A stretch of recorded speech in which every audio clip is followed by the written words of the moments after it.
Baldur, þetta er náttúrulega, þetta raun sláturum bara allan tíman. Þannig áttu von á þessu eða hvernig var tilfinningin fyrir leikinn?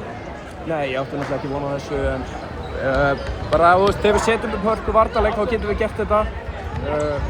Þegar varnarleikurinn er slagur þá gerist þetta ekki, skilur en þú veist, við höfum sýnt þetta að við getum gert þetta en þá þarf varnarleikurinn að vera frábær sem hann var í fyrri hálfleik. Þannig að svo bara, já, ánægður að vinna þetta.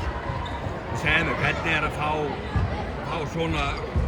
svona búbót í Hilmari Henningssyni á miðju tímabili? Þú varst með ansi gott lið, varst alveg þannig sem Bjarsi Tvörs og framhaldið án hans en að fá svona kaliber, hvernig?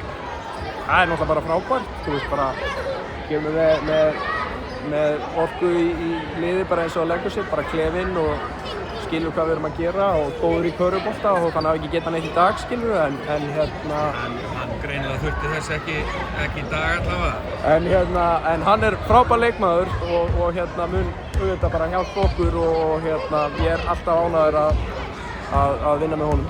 Væntanlega mjög einfalt mál, þetta voru 8 úrslit bikarnum og þú ert að koma inn í undanúrslit aftur eins og í fyrra þegar þú náðu ekki, þið ætli væntanlega skrefinu lengra í ár og þetta bara taka hana bikar og væntanlega alla þessar titla sem eru í boði, eða hvað? Já, það er náttúrulega bara það sem við erum að reyna að gera þetta. Það eru til lukku með sigurinn. Takk.